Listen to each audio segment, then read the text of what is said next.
नमस्कार, आप सबका हार्दिक स्वागत है योग परिचय अभ्यास सत्र में। आज चौथे दिवस में हम दो मुख्य आसनों पर फोकस करेंगे, उत्तान मंडूकासन और शलभासन। तो आइए प्रार्थना के सत्र के साथ अभ्यास शुरू करते हैं। आंखों को बंद करें, दोनों हाथों की ज्ञान मुद्रा। आप किसी भी ध्यानात्मक आसन में स्थिर हो जाएं, सुखासन, अर्धपद्मासन, मेरुदंड सीधा। आप एक बार गहरा श्वास लें और गहरा श्वास बाहर करें। धीरे से दोनों हाथों को नमस्कार मुद्रा का रूप दें। हाथों को वक्षस्थल के सामने नमस्कार मुद्रा में जोड़ें। अब 3 बार ओम शब्द का उच्चारण और मंत्र उच्चारण। सांस भरें।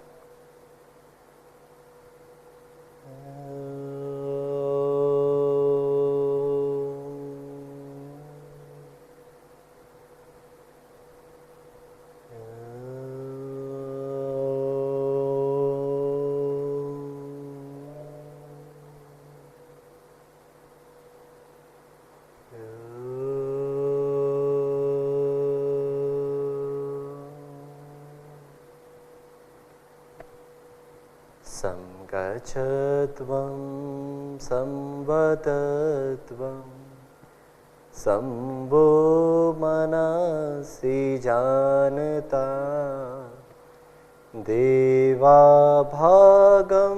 यथा पूर्वे संज्ञानान उपासते संज्ञानान उपासते।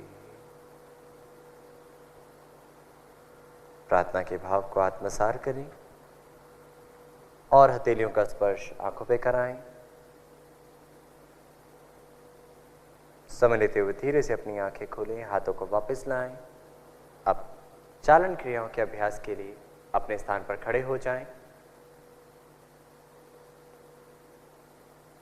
पैरों में 2 उंगलियों का अंतर रखें, हाथों को जंघाओं के पास और शरीर सीधा, आंखें कोमलता से बंद। यह समस्थिति है। धीरे से अपनी आंखें खोलिए। अब ग्रीवा चालन क्रियाओं के लिए हाथों को कमर पर रखें। सबसे पहले ग्रीवा को आगे और पीछे झुकाने का अभ्यास। याद रहे, जिनको गर्दन से संबंधित विकार है वह इस अभ्यास को सावधानी पूर्वक करें या किसी योग प्रशिक्षक की देखरेख में करें। श्वास छोड़ते हुए गर्दन को आगे की ओर झुकाएं। श्वास भरते हुए गर्दन को मध्यम भाग में लाएं। पुनः श्वास छोड़ते हुए गर्दन को पीछे की ओर ले जाएं और गले के भाग पर आने वाले खिंचाव का अनुभव करें। श्वास भरते हुए वापस मध्यम भाग में आएं। श्वास छोड़ते हुए गर्दन को आगे झुकाएं। श्वास भरते हुए मध्यम भाग और एक बार पुनः श्वास छोड़ते हुए गर्दन को पीछे की ओर ले जाएं। आंखें खुली रखें। श्वास भरते हुए मध्यम भाग में आए। अब दूसरी क्रिया का अभ्यास, ग्रीवा को दाएं एवं बाईं ओर मोड़ने का अभ्यास। श्वास छोड़ते हुए गर्दन को दाहिनी तरफ झुकाएं। दाएं कान को दाएं कंधे से लगाने का प्रयास करें। श्वास भरते हुए मध्यम भाग। श्वास छोड़ते हुए बाईं तरफ। आंखें खुली रखें, कंधा ना उठाएं। श्वास भरते हुए मध्यम भाग। पुनः एक बार दोहराएं। श्वास छोड़ते हुए दाहिनी तरफ। श्वास भरते हुए मध्यम भाग। श्वास छोड़ते हुए बाईं तरफ। श्वास भरते हुए मध्यम भाग। अब तीसरी क्रिया, ग्रीवा दाएं एवं बाईं ओर मोड़ने का अभ्यास। श्वास को छोड़ते हुए यानी भार करते हुए दाईं तरफ मोड़ें ग्रीवा वाले भाग को। ठुड्डी को कंधे की सीध में लाएं। श्वास भरते हुए मध्यम भाग। श्वास छोड़ते हुए गर्दन को बाईं दिशा में मोड़ें और श्वास भरते हुए मध्यम भाग में आए। एक बार पुनः यही अभ्यास दोहराएं। श्वास छोड़ते हुए दाहिनी तरफ। श्वास भरते हुए मध्यम भाग। श्वास छोड़ते हुए बाईं तरफ। श्वास भरते हुए मध्यम भाग। चौथी क्रिया, ग्रीवा को गोलाकार घुमाने का अभ्यास। गर्दन दंत से संबंधित व्यक्ति विशेष इस अभ्यास को ध्यान से करें, यानी जिनको गर्दन में दर्द है तो बहुत सावधानी से करें। सांस भरें, श्वास छोड़ते हुए गर्दन आगे झुकाएं, ठुड्डी को कंठकूप से लगाएं और अब श्वास भरते हुए गर्दन को दाईं दिशा से घड़ी की सुई की दिशा में गोलाकार घुमाने के लिए ऊपर ले जाएं और श्वास को छोड़ते हुए गर्दन को पूर्ण रूप से शून्य का आकार दें। एक बार पुनः दोहराएं, श्वास भरें, श्वास छोड़ते हुए पूरा करें शून्य को। अब यही अभ्यास विपरीत दिशा से 2 बार, श्वास भरते हुए पीछे से ऊपर, श्वास छोड़ते हुए नीचे, वापस श्वास भरते हुए ऊपर ले जाएं और श्वास बाहर करते हुए धीरे धीरे खुली आंखों के साथ गर्दन नीचे। अब श्वास भरें, गर्दन मध्यम भाग में लाएं, हाथों को वापस ले आएं और आंखों को बंद करें। ग्रीवा की 4 क्रियाओं के बाद किस प्रकार का प्रभाव ग्रीवा क्षेत्र में है, कैसा अनुभव हो रहा है, उस प्रभाव के साथ जुड़ें। अब अगली क्रिया की ओर बढ़ते हैं। अगली सूक्ष्म क्रिया स्कंद संचालन। आंखें खोलें और श्वास भरते हुए बगल से दोनों हाथों को ऊपर की ओर ले जाएं, कोहनियां सीधी रखें, हथेलियों का मुख बाहर की दिशा में। श्वास छोड़ते हुए हाथों को वापस लाएं। एक बार पुनः श्वास भरते हुए हाथों को ऊपर ले जाएं, श्वास छोड़ते हुए हाथों को वापस लाएं। अब ग्रीवा के बाद स्कंद संचालन और स्कंद संचालन के बाद स्कंद चक्र क्रिया का अभ्यास। श्वास भरते हुए दोनों हाथों को कंधों की सीध में लाएं बगल से, श्वास छोड़ते हुए हथेलियों को कंधों पर रखें, दोनों कोहनियां वक्षस्थल के सामने मिलाएं। जितना संभव हो श्वास भरते हुए कोहनियों को ऊपर की ओर गोलाकार रूप देने का प्रयास, श्वास को छोड़ते हुए कोहनियों को घुमाते हुए सामने लाएं। अब एक बार और दोहराएं, इनहेल यानी श्वास भरते ऊपर, श्वास छोड़ते हुए नीचे से घुमाते हुए सामने। यही अभ्यास 2 बार दोहराएं विपरीत दिशा से, श्वास छोड़ते हुए ऊपर और श्वास भरते हुए नीचे, श्वास छोड़ते हुए जाएं और भरते हुए ऊपर से नीचे आएं। अब हाथों को वापस कंधे की सीध में लाएं, धीरे से हाथों को वापस लाएं, एक्सहेल, श्वास छोड़ते हुए वापस लाएं, आंखों को बंद करें, प्रभाव के साथ जुड़ें। तीसरी क्रिया कटी चालन क्रिया। यहां पर हम 2 अभ्यास करेंगे। कमर वाले भाग को आगे और पीछे और झुकाने का अभ्यास और कमर के प्रदेश को, कमर वाले भाग को दाएं एवं बाईं ओर मोड़ने का अभ्यास। तो सर्वप्रथम पैरों में कंधों से अधिक अंतर दें। सांस भरते हुए दोनों हाथों को सामने से आकाश की ओर ले जाएं, खींचें, श्वास छोड़ते हुए पीछे की ओर जाएं, श्वास भरते हुए मध्यम भाग और पुनः श्वास खाली करते हुए नीचे की ओर झुकें। सीधी कमर के साथ हाथों की हथेलियां पैरों के बीच में रखें और कमर को नीचे की ओर खींचें। एक बार पुनः दोहराने के लिए वापस आएं, श्वास भरते ऊपर, श्वास छोड़ते हुए पीछे जाएं, क्षमता अनुसार आंखें खुली रखें, श्वास भरते वापस मध्यम भाग और श्वास छोड़ते हुए नीचे झुक जाएं, जितना संभव हो आगे की ओर झुकें। श्वास भरते हुए वापस आएं, हाथों को ऊपर खींचें सीधी कमर के साथ, श्वास छोड़ते हुए हाथों को बगल से वापस ले आएं और पैरों को मिलाएं। अभ्यास का प्रभाव अनुभव करें। दूसरी क्रिया कटी की, कटी चालन में दाएं एवं बाईं ओर मोड़ने का अभ्यास। पैरों में कंधे जितना अंतर दें, आंखों को खोलते हुए, श्वास भरते हुए दोनों हाथों को सामने से कंधों की सीध में उठाएं, हथेलियां एक दूसरे की दिशा में, श्वास छोड़ते हुए दाईं तरफ मोड़ें शरीर के ऊपरी भाग को, आंखें खुली रखें, श्वास भरते हुए मध्यम भाग, श्वास छोड़ते हुए बाईं तरफ मोड़ें, श्वास भरते हुए मध्यम भाग। एक बार पुनः दोहराएं, श्वास छोड़ते हुए दाहिनी तरफ, श्वास भरते हुए मध्यम भाग, श्वास छोड़ते हुए बाईं तरफ और श्वास को भरते हुए मध्यम भाग में वापस आएं, हाथों को वापस लाएं और पैरों को समीप करें, विश्राम करें। कटी की क्रिया का प्रभाव कटी प्रदेश में अनुभव करें और अब अपने आप को तैयार करें अगली क्रिया के लिए, जो हमारे इस अभ्यास क्रम में अंतिम सूक्ष्म क्रिया है घुटने की चालन क्रिया। आंखों को खोलें। घुटने चालन क्रिया के लिए पैरों में कंधे जितना अंतर दें। श्वास भरते हुए दोनों हाथों को सामने से कंधों की सीध में लाएं, हथेलियों का मुख नीचे की ओर। श्वास छोड़ते हुए घुटनों को मोड़ें और बैठने की स्थिति में आए। जिनको घुटनों से संबंधित विकार है, घुटने दर्द की परेशानी है, ध्यान रहे इस अभ्यास को सावधानी पूर्वक करें। श्वास भरते हुए वापस एक बार पुनः दोहराएं। श्वास छोड़ते हुए नीचे जाएं। जांच लें घुटने पंजे से बाहर तो नहीं है। श्वास भरते हुए वापस आएं, हाथों को वापस लाएं और पैरों को मिलाएं। इन 4 क्रियाओं का अभ्यास जो आपने किया उनका प्रभाव अनुभव करें। ग्रीवा, स्कंद, कटी और घुटने की चारण क्रिया। अब आगे के अभ्यास की ओर बढ़ते हैं। इस सत्र में आगे के अभ्यास यानी योग आसनों का अभ्यास। तो सर्वप्रथम ताड़ासन का अभ्यास हम करेंगे। यहाँ पर आंखों को खोलें और शरीर को दूसरी दिशा में मोड़ें। ताड़ासन के लिए पैरों में 2 उंगलियों का अंतर बनाकर खड़े हो जाएं। श्वास भरते हुए दोनों हाथों को सामने से कंधों की सीध में उठाएं। उंगलियों को फंसाते हुए हथेलियों को पलटाएं और श्वास को बाहर करें। अब धीरे से श्वास भरते हुए हाथों को सामने से ऊपर ले जाएं। यहाँ शरीर को एक सीध नुमा आकृति प्रदान करें।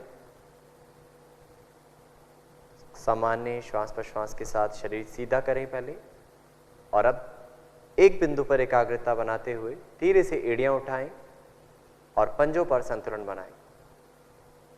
यह ताड़ासन की अंतिम स्थिति है। इस स्थिति में सामान्य श्वास प्रश्वास के साथ बने रहें। जिनको घुटनों में दर्द हो, एड़ियों में दर्द हो, वह ताड़ासन में एड़ियां ना उठाएं। अब श्वास छोड़ते हुए एड़ियां नीचे लाएं। हाथों की उंगलियों को खोल लीजिए और बगल से हाथों को खींचते हुए वापस ले आएं। श्वास को बाहर करते हुए हाथों को वापस लाने के बाद अनुभव करें ताड़ासन के प्रभाव को। आसन करते वक्त हम अभ्यास के साथ तो जुड़ ही रहें, आसन के पश्चात हम अभ्यास का प्रभाव अनुभव करें तो उसका ज़्यादा लाभ ले पाएंगे। अब अगले अभ्यास की ओर बढ़ते हैं। वृक्षासन। तो धीरे से इस तरफ मुड़े। वृक्षासन संतुलन श्रेणी का एक आसन है। तो इसके लिए अपने आप को एक बिंदु पर एकाग्रता बनाने के लिए तैयार करें। अब श्वास छोड़ते हुए धीरे से दाहिने पैर को मोड़ें और दाहिने पैर के तलवे को बाएं जंघा मूल पर रखें। अब धीरे से हाथ को घुटने पर लाएं। श्वास भरते हुए बगल से दोनों हाथों को कंधों की सीध में ले जाएं। हथेलियां पलटाएं और हाथों को ऊपर ले जाएं। नमस्कार मुद्रा में हाथों को जोड़ें, हाथों को खींचें। सामान्य श्वास प्रश्वास के साथ वृक्षासन में बने रहें। जिन साधकों से पूर्ण स्थिति ना हो पाए वह सरल वृक्षासन का अभ्यास करें, जो हमने कुछ अभ्यास सत्र पहले आप लोगों को दिखाया था। धीरे से वापस आएं। श्वास छोड़ते हुए हाथों को वापस लाएं और दाहिने पैर को वापस लाएं। अब यही अभ्यास बाएं पैर के साथ दोहरा जाएं। श्वास छोड़ते हुए बाएं पैर को मोड़ें, तलवे को जंघा मूल पर लगाएं, हाथों को बगल में लाएं और श्वास भरते हुए हाथों को बगल से ऊपर ले जाइए। ऊपर ले जाने के बाद नमस्कार मुद्रा। शरीर को एक सीधनुमा आकृति दें, खींचें, स्थिर हो जाएं, पैर का अंगूठा दबाकर रखें, श्वास प्रश्वास सामान्य रखें, एक बिंदु पर एकाग्रता। धीरे से श्वास छोड़ते वापस आए, पैर को भी वापस ले आए और आसन के प्रभाव के साथ जुड़े। वृक्षासन न्यूरोमस्कुलर यानी तंत्रिका मांसपेशियों में समन्वय बनाने में मदद प्रदान करता है, साथ ही साथ पैरों की मांसपेशियों को मजबूती प्रदान करता है। अब हम अगले आसन की तरफ बढ़ते हैं, पादहस्तासन। अभ्यास सत्र में तीसरा आसन पादहस्तासन। तो दिशा बदलें, पैरों में 2 उंगलियों का अंतर दें। जिनसे पादहस्तासन की पूर्ण स्थिति ना हो वो सरल पादहस्तासन का अभ्यास करें, जो आप ऑलरेडी पूर्व सीख चुके हैं। श्वास भरते हुए दोनों हाथों को सामने से ऊपर ले जाएं। पहले पूरे शरीर को ताने, स्ट्रेच करें। अब श्वास छोड़ते हुए सीधी कमर के साथ आगे की ओर झुकते जाएं और जहां तक संभव हो नीचे खींचें और उसके बाद हाथों की हथेलियों को पैरों के पास रखें, गर्दन नीचे। यह पादहस्तासन की पूर्ण स्थिति है। सामान्य श्वास प्रश्वास के साथ बने रहें। जिन साधकों को कमर दर्द या अत्यंत पैरों में पीड़ा है तो इस अभ्यास को सावधानी पूर्वक करें। श्वास भरते हुए सामने से हाथों को वापस लाएं, सीधी कमर के साथ ऊपर की ओर बढ़ते हुए हाथों को उठाएं और श्वास को छोड़ते हुए बगल से हाथों को वापस ले आएं। आगे झुकने के अभ्यास के बाद अब हम पीछे झुकने का अभ्यास यानी अर्ध चक्रासन का अभ्यास करेंगे। अर्ध चक्रासन के लिए आंखों को खोलें, दोनों हाथों को कमर पर रखें, उंगलियों को आगे की ओर, अंगूठा पीछे की ओर। अब कोहनियों को समानांतर करें। श्वास भरते हुए धीरे से गर्दन पीछे की ओर, आंखों को खोलकर रखें। श्वास छोड़ते हुए क्षमता अनुसार पीछे झुकते जाएं। घुटने सीधे रखने हैं और शरीर के ऊपरी भाग से झुकना पहले आरंभ करें, फिर नीचे। इस स्थिति में बने रहें सामान्य श्वास प्रश्वास के साथ, अर्थात किसी भी आसन में सांस को रोकने की आवश्यकता नहीं। सांस भरते हुए धीरे धीरे वापस आएं, क्षमता अनुसार करना है, याद रहे, और हाथों को वापस ले आएं। प्रभाव जो भी इस अभ्यास का मेरुदंड पर हो रहा है उसकी जानकारी प्राप्त करें। अर्ध चक्रासन फेफड़ों की कार्य क्षमता बढ़ाने में बहुत लाभदायक है। अब त्रिकोणासन, उसके लिए करवट लें।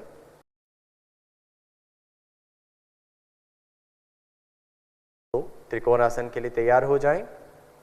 आंखें खोलें, पैरों में कंधों से अधिक दूरी बनाएं। श्वास भरते हुए दोनों हाथों को कंधों की सीध में बगल से उठाएं। कंधे की सीध में लाने के पश्चात हाथों के तेलियों को बाहर की दिशा में करें और दाहिने पैर के पंजे को दाईं दिशा में घुमाएं। अब श्वास को छोड़ते हुए, खाली करते हुए दाईं दिशा में झुकते जाएं और धीरे से दाएं हाथ की उंगलियों को दाहिने पैर के पंजे के पीछे रखने की कोशिश करें। संभव है तभी करें, अन्यथा जितना संभव उतना झुकें। गर्दन घुमाएं और ऊपर बाएं हाथ की उंगलियों को देखने का प्रयास करें। कोशिश करें एक सीध नुमा आकृति हो आपके दोनों हाथों की। सामान्य श्वास प्रश्वास के साथ बने रहें। जिनसे पूर्ण स्थिति ना हो पाए वो सरल तरीका अपनाएं। श्वास भरते हुए वापस आएं और अब यही अभ्यास दूसरी दिशा से करेंगे। पहले दाएं पैर को वापस ले आएं और अब बाएं पैर को बाएं दिशा में मोड़ें। श्वास छोड़ते हुए धीरे धीरे बाएं दिशा में झुकते जाएं। हाथ की उंगलियों को पैर के पीछे रखने की कोशिश। गर्दन को घुमाते हुए हाथ को देखें। शरीर का भार आगे की ओर ना आने दें, भाग में रखें और पूर्ण स्थिति में सांस सामान्य स्थिति में रहे। सांस को रोकने का कार्य ना करें। धीरे धीरे वापस आए सांस भरते हुए और धीरे से पैर के पंजे को सीधा करें। हाथों को वापस लाएं, पैरों को मिलाएं और विश्राम करें। त्रिकोणासन कटी प्रदेश के पास अतिरिक्त वसा को कम करने में मदद प्रदान करता है, साथ ही साथ मेरुदंड को लचीला करने में सहायता प्रदान करता है। एक बार पुनः इस अभ्यास को दोहराएं। पैरों में कंधों से अधिक दूरी बनाएं। श्वास भरते हुए दोनों हाथों को कंधों की सीध में बगल से उठाएं। कंधे की सीध में लाने के पश्चात हाथों के तेलियों को बाहर की दिशा में करें और दाहिने पैर के पंजे को दाईं दिशा में घुमाएं। अब श्वास को छोड़ते हुए, खाली करते हुए दाईं दिशा में झुकते जाएं और धीरे से दाएं हाथ की उंगलियों को दाहिने पैर के पंजे के पीछे रखने की कोशिश करें।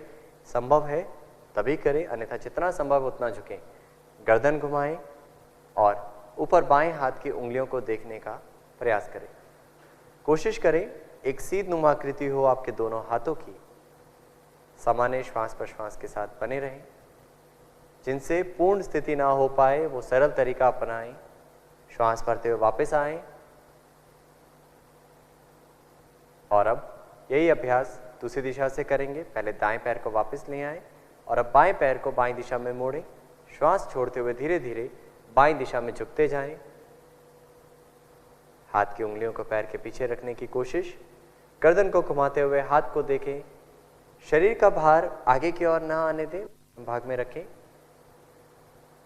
और पूर्ण स्थिति में सांस सामान्य स्थिति में रहे। सांस को रोकने का कार्य ना करें। धीरे धीरे वापस आए सांस भरते हुए और धीरे से पैर के पंजे को सीधा करें। हाथों को वापस लाएं, पैरों को मिलाएं और विश्राम करें। जो भी अनुभव आप कर पा रहे हैं उस अनुभव के साथ जुड़े, अर्थात खड़े होकर करने वाले आसनों के पश्चात आपके शारीरिक स्तर पर जो भी बदलाव आ रहे हैं उसका अनुभव करें और श्वास प्रश्वास के स्तर पर क्या बदलाव है, मानसिक स्तर पर क्या बदलाव है, उसका अनुभव। अब अगली श्रेणी की ओर बढ़ते हैं। बैठकर किए जाने वाले आसनों का अभ्यास। धीरे से करवट लें, दूसरी दिशा की तरफ मुड़ जाएं और अपने स्थान पर बैठ जाएं।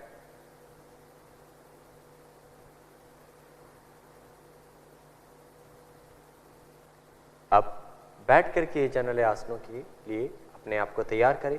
सर्वप्रथम विश्राम आसन। हाथों को पीछे रखें, हाथों के सहारे से धीरे से गर्दन को पीछे की ओर गिराएं और पैरों में थोड़ा सा अंतर दें, पंजे बाहर की दिशा में। यह विश्राम आसन है। बैठकर किए जाने वाले आसनों से पूर्व की स्थिति और अभ्यास को खत्म करने के पश्चात विश्राम की स्थिति। अब यहाँ से हम आगे के अभ्यासों की ओर बढ़ते हैं। दंडासन। आंखों को खोलें और धीरे से दोनों पैरों को मिलाएं, हाथों को नितंब के पास लाएं, हाथों की उंगलियों का मुख पैरों की पंजे की ओर और धीरे धीरे हथेलियों पर हल्का सा दबाव देते हुए कमर सीधी करें, गर्दन सीधी। याद रहे पंजे, एड़ियां, घुटने मिले हुए हैं, कमर सीधी। यह दंडासन की पूर्ण स्थिति है। सामान्य श्वास प्रश्वास के साथ अनुभव करें, या तो एक बिंदु पर देखते हुए या आंखों को बंद करके इस आसन का अनुभव करें और आसन के साथ जुड़ जाएं। धीरे से आंखें खोलें। अब धीरे से वापस आएं, हाथों को पीछे ले जाएं, पुनः विश्राम आसन में विश्राम करें। दंडासन शरीर को सजगता प्रदान करता है और मेरुदंड को सशक्त करता है। अब अगले अभ्यास की ओर बढ़ते हैं। अगला अभ्यास भद्रासन। भद्रासन को हम यहाँ सरल तरीके से भी सीखेंगे और उसके बाद उसका पूर्ण स्वरूप भी सीखेंगे। तो भद्रासन के लिए पुनः दंडासन की स्थिति धारण करें, पैरों को मिलाएं, हाथों को जंघाओं के पास, नितंब के पास रखें। सर्वप्रथम भद्रासन में सरल तरीका अपनाएंगे तो उसके लिए अपने पास किसी कुशन का प्रयोग कर सकते हैं। अपने पास रखे किसी कुशन का प्रयोग करें या एक कंबल को या एक दरी को फोल्ड करके अपने नितंब के नीचे रखें, उसके ऊपर बैठ जाएं। अब पुनः दंडासन की स्थिति में आए और श्वास छोड़ते हुए धीरे से दोनों पैरों के तलवे मोड़ें और श्वास भरते हुए हाथों से धीरे से पैरों की उंगलियां आपस में फंसा लें। अब एक बार पुनः सांस भरें, सांस छोड़ते हुए एड़ियों को यथासंभव समीप लाएं। यह सरल तरीका है। याद रहे जिनको घुटनों में दर्द है वह इस अभ्यास को अपनी क्षमता अनुसार करें या सावधानी पूर्वक किसी योग प्रशिक्षक की देखरेख में करें। अब धीरे से वापस आएं, पैरों को सीधा करें और हाथों के सहारे से नितंब के नीचे रखे हुए कुशन या दरी जो भी आपने प्रयोग में लाई है उसे हटा दें। भद्रासन महिलाओं के लिए बहुत लाभदायक आसन है। भद्र का मतलब शुभ। इस आसन को हम पूर्ण रूप से करने जा रहे हैं। तो पुनः एक बार दंडासन की स्थिति धारण करें और श्वास छोड़ते हुए धीरे से दोनों घुटनों को मोड़ें, दोनों पैरों के तलवों को मिलाएं। श्वास भरते हुए धीरे से हाथों की उंगलियां फंसाएं और अपने पैरों के पंजों को पकड़ लें। अब यथासंभव एड़ियों को समीप लाएं और घुटनों को नीचे दबाएं। मेरुदंड सीधा करें। यह भद्रासन की पूर्ण स्थिति है। आंखों को बंद करके सामान्य श्वास प्रश्वास के साथ इस स्थिति में बने रहें। जिन साधकों को घुटनों से संबंधित विकार हैं, जिनको घुटनों में दर्द रहता है, वह इस अभ्यास को बहुत सावधानी पूर्वक करें या उसका सरल तरीका अपना सकते हैं। अब धीरे धीरे वापस आएं, पैरों को सीधा करें और हाथों को पीछे रखते हुए विश्राम आसन में वापस आ जाएं। भद्रासन जिस प्रकार हमने पहले कहा महिलाओं के लिए बहुत लाभकारी का आसन है और साथ ही साथ हमारे पेल्विक फ्लोर मसल्स को, पेल्विक मसल्स को लचीला बनाने में सहायता प्रदान करता है। अब एक बार पुनः दोहराएं। सांस छोड़ते हुए दोनों पैरों के तलवे मिलाएं, घुटनों को मोड़ें और श्वास भरते हुए हाथ पंजों को पकड़ लें। एड़ियों को यथासंभव समीप लाएं, कमर सीधी करें और पूर्ण स्थिति में आंखों को बंद करके सामान्य श्वास प्रश्वास के साथ बने रहें। सिर से लेकर कमर वाला भाग और मेरुदंड से नितंब तक एक सीध आकृति। अब धीरे धीरे आंखें खोलें और पुनः वापस विश्राम आसन में आ जाएं। विश्राम करें, पैरों को सीधा करें, हाथों को पीछे रखें, पंजों को बाहर की ओर खोलें, आंखें कोमलता से बंद। सांस छोड़ते हुए दोनों पैरों के तलवे मिलाएं, घुटनों को मोड़ें और श्वास भरते हुए हाथ पंजों को पकड़ लें।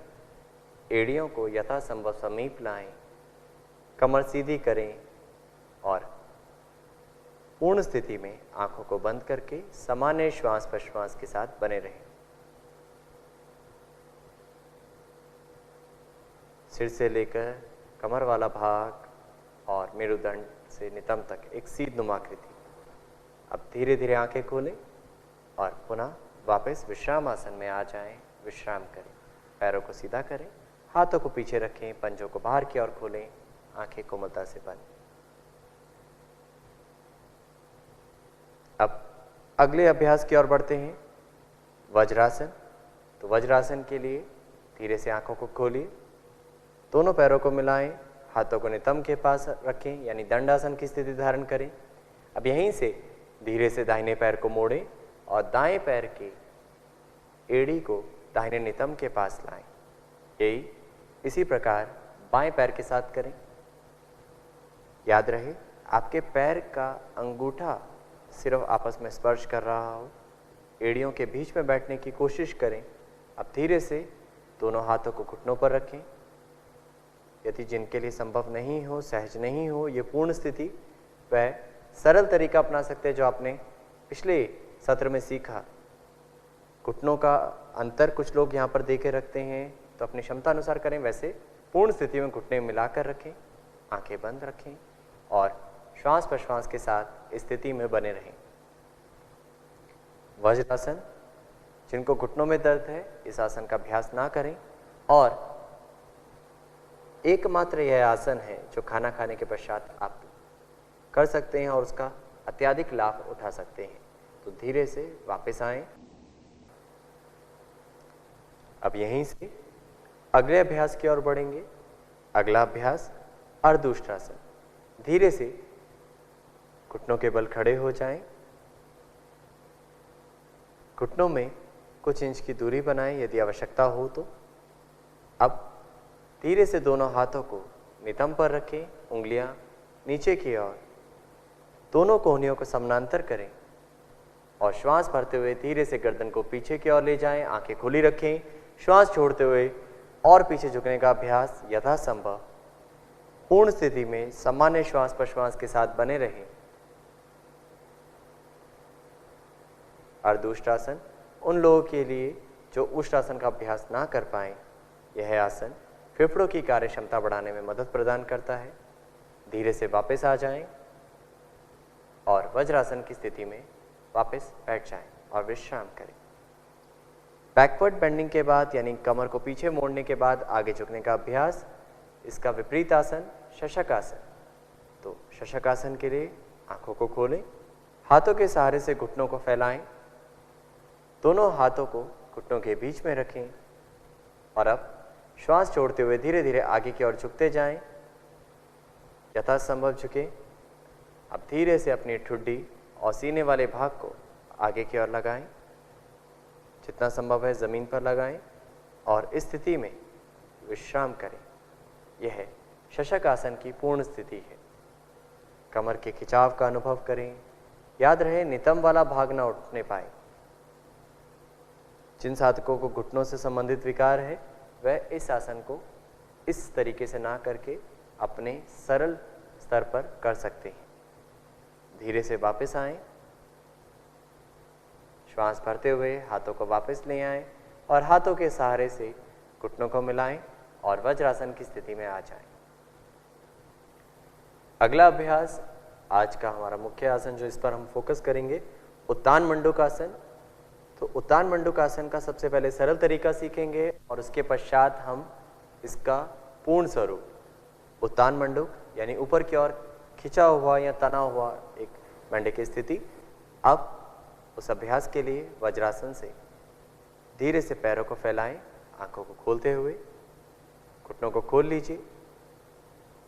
याद रहे आप एड़ियों के बीच में बैठे। श्वास भरते हुए धीरे से दोनों हाथों को सामने से या बगल से ऊपर की ओर उठाएं और उंगलियों को फंसाते हुए आप हथेलियों को सिर के ऊपर रखें। यह एक सरल तरीका है। जिन साधकों को फ्रोजन शोल्डर संबंधित विकार है वह इसको इस प्रकार कर सकते हैं। उत्तान मंडूकासन फेफड़ों की कार्य क्षमता बढ़ाने में बहुत लाभदायक है, साथ ही साथ कमर दर्द को दूर करने में भी सहायता प्रदान करता है। अब आपको लगे कि आप यहाँ इतना करने में सहज हैं, तो इसके बाद हाथों की उंगलियों को धीरे से पीछे की ओर ले जाएं, सिर के पीछे यानी गर्दन से थोड़ा ऊपर की ओर। इस जगह भी आप इस स्थिति को धारण कर सकते हैं।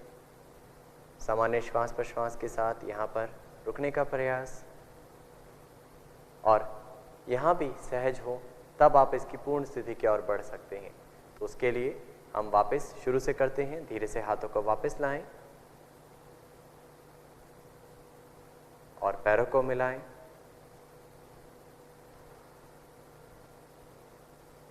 उत्तान मंडूकासन की पूर्ण स्थिति के लिए तैयार हो जाएं वज्रासन में। अब वज्रासन से धीरे धीरे घुटनों को फैलाएं दोनों हाथों की सहायता से। श्वास भरते हुए धीरे से दोनों हाथ सामने से या बगल से ऊपर ले जाएं, पूर्ण रूप से खींचें, पूर्ण स्थिति में पूर्ण रूप से ताने। और अब श्वास छोड़ते हुए धीरे से दोनों कोहनियों को मोड़ें, दाहिने हाथ से बाएं कंधे को और बाएं हाथ से दाहिने कंधे को छूने की कोशिश करें सिर के पीछे से। अब धीरे से कोहनियों को ऊपर की ओर खींचें, कमर सीधी करें, आंखों को बंद करें। यह उत्तान मंडूकासन की पूर्ण स्थिति है। कमर सीधी रखें, ध्यान रहे गर्दन बहुत आगे की ओर ना झुकाएं, मध्यम भाग में रखने की कोशिश करें। इस स्थिति में बने रहें सामान्य श्वास प्रश्वास के साथ। उत्तान मंडूकासन फेफड़ों की कार्य क्षमता बढ़ाने में बहुत सहायता प्रदान करता है। जिन साधकों को घुटनों में दर्द हो वह इस अभ्यास को इस प्रकार ना करके सामान्य सुखासन में भी इस अभ्यास को कर सकते हैं। अब धीरे से वापस आने के लिए आंखों को खोलें, दोनों हाथों को ऊपर ले जाएं, पूर्ण रूप से ताने, श्वास छोड़ते हुए हाथों को वापस लाएं और घुटनों को मिलाएं और वज्रासन में विश्राम करें।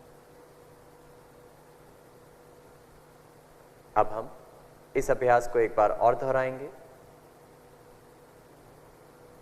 आरंभ करें, घुटनों को फैलाएं, दोनों हाथों को ऊपर ले जाएं, पूर्ण रूप से ताने, एक एक करके कोहनियों को मोड़ते हुए हाथों को विपरीत कंधों पर रखें, सिर के पीछे से व्यवस्थित करें अपने आप को और पूर्ण स्थिति में फाइनल पोजीशन में कमर को खींचें।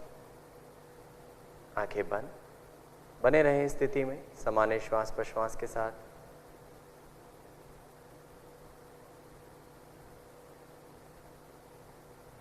धीरे धीरे वापस आ जाएं और वज्रासन की स्थिति धारण करें।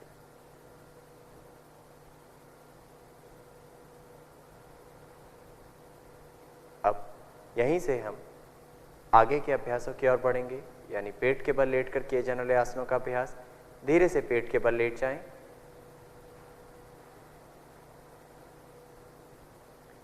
सर्वप्रथम मकर आसन के लिए पैरों को फैलाएं, पेट के बल पहला अभ्यास मकर आसन।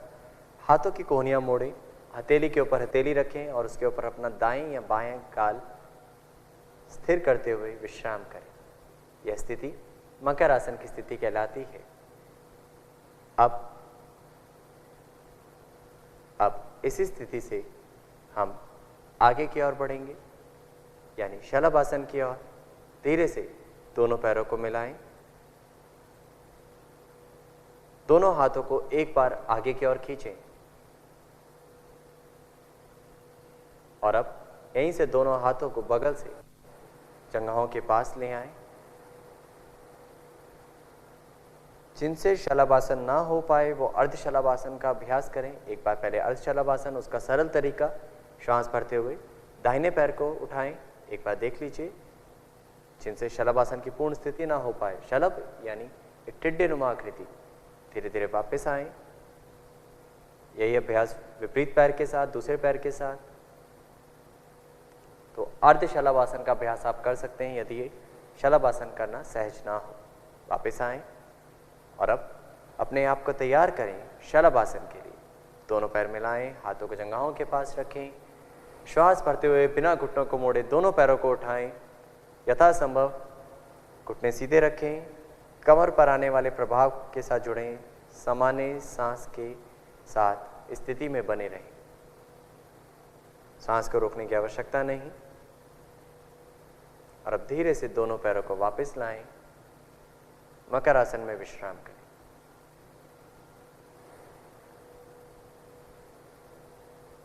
एक बार गहरा सांस लें और गहरा सांस बाहर करें। एक बार पुनः इस अभ्यास को दोहराएं, यानी शलभासन का अभ्यास। दोनों पैरों को मिलाएं, दोनों हाथों को आगे की ओर खींचें, पूर्ण रूप से तानें और उसके पश्चात हाथों को पैरों के पास ले आएं। बिना घुटनों को मोड़े हुए श्वास भरते हुए दोनों पैरों को ऊपर उठाएं। हथेलियों का मुख नीचे की ओर रखें। जिनसे यह कर पाना संभव ना हो वो एक एक पैर के साथ कर सकते हैं। इस स्थिति में सामान्य श्वास के साथ बने रहें। धीरे से वापस आएं और मकर आसन में विश्राम करें। शलभासन मेरुदंड को सशक्त करता है, साथ ही साथ कमर दर्द से संबंधित विकारों को दूर करने में बहुत लाभदायक आसन है। तो इस आसन का प्रभाव कमर के स्तर पे जो भी हो रहा है उसका अनुभव करें। मकर आसन में और शिथिल और सहज हो जाए।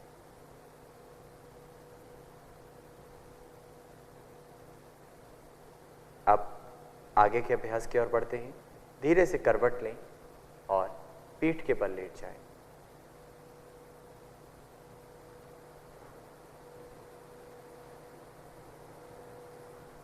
अपने आप को व्यवस्थित कर लें।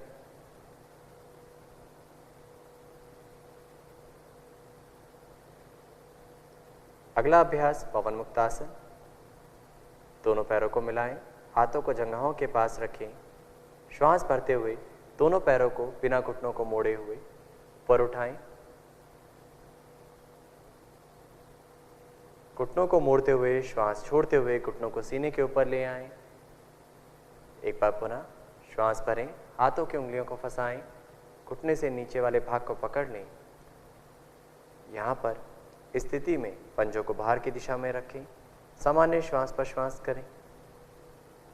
और अब एक बार पुनः गहरा सांस लें। सांस छोड़ते हुए गर्दन उठाएं और ठुड्डी या नासिका घुटने के बीच में लगाने की कोशिश करें। कंधे शिथिल। स्थिति में सामान्य श्वास पर श्वास के साथ बने रहें। पवन मुक्तासन पाचन तंत्र के लिए बहुत लाभदायक आसन है। धीरे से वापस आएं, श्वास भरते हुए गर्दन को वापस लाएं, हाथों को वापस लाएं और पैरों को सीधा कर दें। और श्वास छोड़ते हुए पैरों को नीचे ले आएं और विश्राम करें।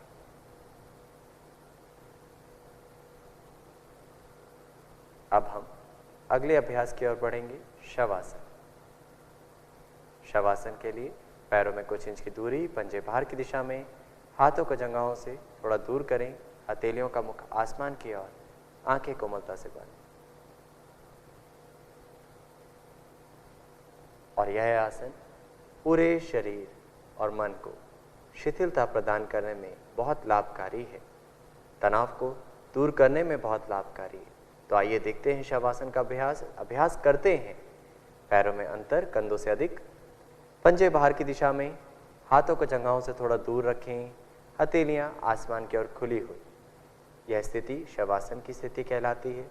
परंतु शारीरिक स्थिति के पश्चात आप अब अपनी चेतना की यात्रा पैरों के पंजे से सिर तक ले जाएं, अर्थात पैरों की उंगलियां बंद आंखों से अनुभव करें और ढीला छोड़ें। फिर पैरों की एड़ियां अनुभव करें और ढीला छोड़ते जाएं। इसी प्रकार पैरों की एड़ियों से लेकर सिर वाले भाग तक कोई भी भाग कसाव में, खिंचाव में, तनाव में अनुभव हो तो उस भाग को ढीला छोड़ते जाएं। पिंडलियां, घुटने, जंघाएं, नितंब ऐसे धीरे धीरे ऊपर तक शरीर का अनुभव करें। प्रत्येक अंग को शिथिल कराएं, प्रत्येक शरीर का भाग शिथिल हो जाए।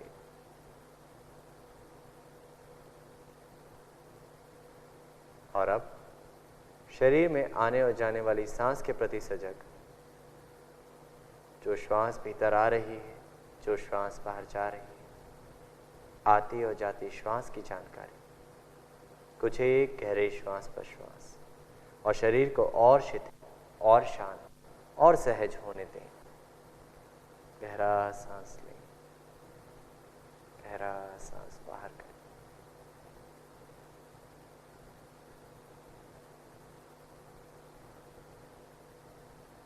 शवासन शरीर को शिथिलीकरण की तरफ लेकर बढ़ता है और आगे के अभ्यास के लिए हमारे शरीर को तैयार करता है।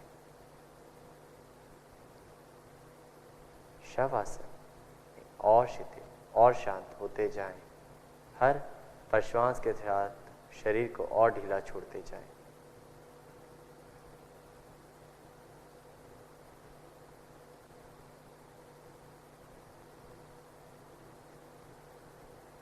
अब हम यहाँ से आगे के अभ्यासों की और यात्रा अपनी लेकर चलते हैं। आज के सत्र में जो आगे के अभ्यास हैं, वापस आने के लिए श्वास को माध्यम बनाएं। शवासन से बाहर आने के लिए एक बार गहरा सांस लें, गहरा सांस बाहर करें और हाथों पैरों की उंगलियों में हलचल करें। Move your fingers and toes. धीरे से दाएं या बाईं करवट लेट जाएं। जिस करवट लेटने के लिए आप अपने शरीर को मोड़ रहे हैं उस तरफ हाथ का तकिया बनाएं। 1 से 2 सांस उस करवट लें और अब सहारा लेते हुए अपने स्थान पर उठकर बैठ जाएं।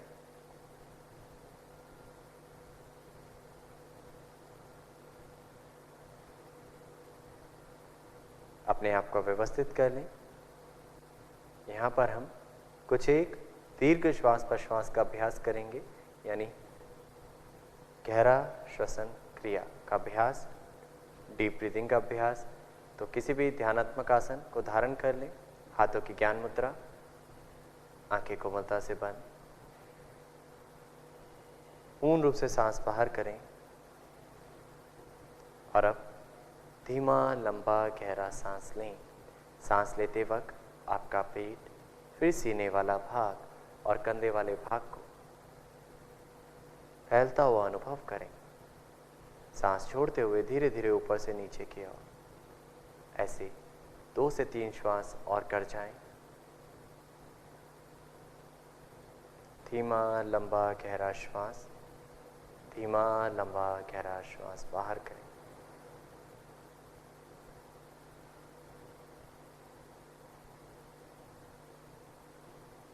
दीर्घ श्वास प्रश्वास कहीं ना कहीं तैयारी है आगे प्राणायाम के लिए। अब दीर्घ श्वास प्रश्वास के साथ हम आगे बढ़ते हैं। अनुलोम विलोम प्राणायाम या नाड़ी शोधन प्राणायाम। एक बार पुनः अपने आप को जांच लें, व्यवस्थित कर लें। किसी भी ध्यानात्मक आसन में बैठ जाएं। यदि बदलाव लाना चाहते हैं आसन में तो बदलाव लाएं। अब बाएं हाथ की ज्ञान मुद्रा धारण करें और दाहिने हाथ की प्राणायाम मुद्रा धारण करें। धीरे से सांस को बाहर करें। अब इस मुद्रा से दाहिने नासिका को बंद करें और बाएं नासिका से गहरा सांस लें और धीरे से दोनों नासिका रंध्र बंद करें। अब दाहिने नासिका रंध्र को खोलें और गहरा धीमा श्वास बाहर करें। जिस नासिका रंध्र से श्वास बाहर किया है वहीं से धीमा गहरा श्वास लें और नासिका को बंद करें और दूसरे नासिका रंध्र से गहरा धीमा श्वास बाहर करें। यह अनुलोम विलोम का एक चक्र है। ऐसे 3 चक्र और कर जाएं। दीर्घ श्वास प्रश्वास यहाँ पर लेना है एक नासिका से और दीर्घ श्वास प्रश्वास वाले भाव जो आप कर रहे थे, यानी गहरा सांस लिया, दूसरी नासिका से गहरा सांस छोड़ा, फिर गहरा सांस लिया और दूसरी नासिका से गहरा सांस छोड़ा। तो यहाँ पर आप अनुलोम विलोम प्राणायाम के अभ्यास को कर रहे हैं और यह अभ्यास आपके शरीर में मन को शांति की ओर बढ़ाता है।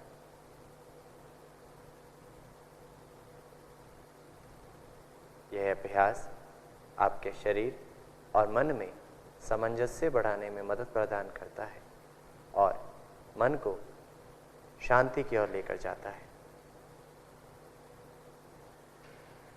याद रहे, आपकी श्वास धीमी, गहरी और लयबद्ध हो।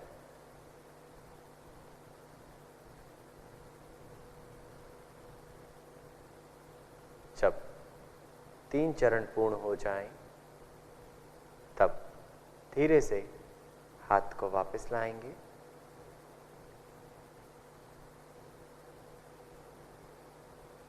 इस अभ्यास को करते वक्त कहीं भी झटके ना हो सांस में, बहुत सहजता से करना है। अनुलोम विलोम प्राणायाम के बाद जो मन शांत हुआ है उसे और गहरी शांति की ओर लेकर चलते हैं। ध्यान का अभ्यास, ध्यान मुद्रा धारण करें। यदि आपको लगता है आसन में बदलाव लाना है तो अपने आसन को बदलें और पुनः व्यवस्थित होकर ध्यान मुद्रा धारण करें। आंखें बंद रखें, मेरुदंड सीधा करें। जांच लें एक बार शारीरिक स्थिति को। बंद आंखों से अनुभव करें शरीर का स्पर्श धरती के साथ, कमर सीधी है या नहीं, गर्दन की स्थिति और चेहरे को बिल्कुल सहज शांत। शारीरिक स्थिति जांचने के बाद शरीर में आने और जाने वाली श्वास प्रश्वास का अनुभव।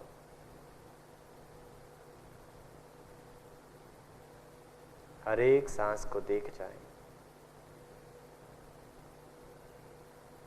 हर एक सांस को देख जाएं।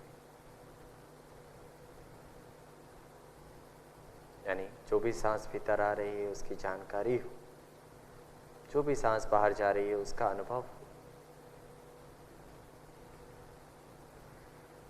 और धीरे धीरे श्वास के अनुभूति के बाद शरीर की संवेदनाओं का अनुभव। शरीर, श्वास और संवेदनाएं इस तरीके से भीतर की यात्रा की ओर बढ़ सकते हैं। ध्यान योग का एक प्रमुख अंग है। ध्यान हमें खुद को खुद से जोड़ने का माध्यम बताता है। ध्यान एक गहरी शांति की ओर ले जाने का माध्यम है।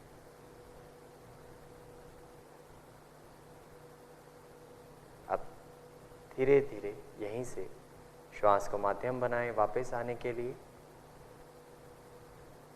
और मन ही मन संकल्प धारण करें। हमें अपने मन को हमेशा संतुलित रखना है। मैं स्वयं के प्रति, कुटुंब के प्रति, कार्य, समाज और विश्व के प्रति स्वास्थ्य के लिए प्रतिबद्ध हूँ, प्रतिबद्ध हूँ। अब धीरे से दोनों हाथों को नमस्कार मुद्रा का स्वरूप प्रदान करें और प्रार्थना के साथ आज का सत्र यहीं समाप्त करेंगे। गहरा सांस लें।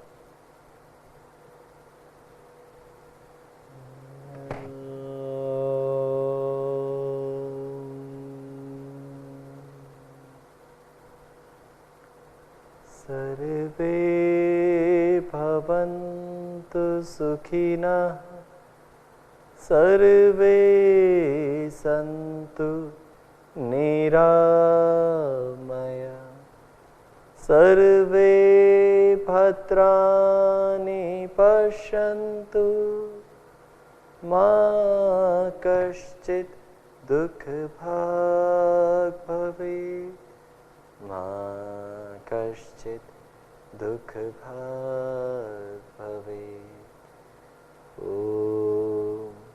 शांति शांति शांति।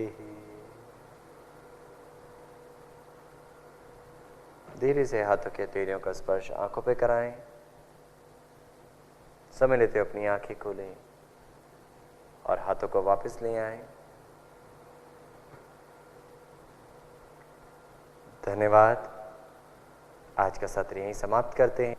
धन्यवाद।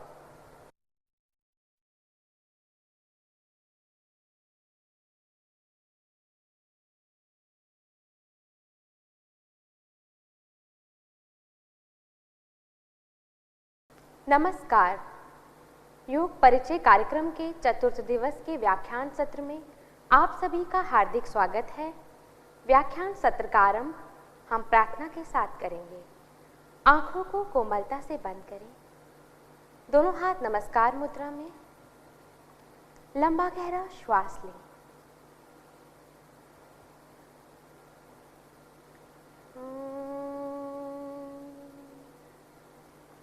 संगच्छध्वं संवदध्वं संवो मनांसि जानता देवाभागं यथा पूर्वे संजानाना उपासते संजानाना उपासते।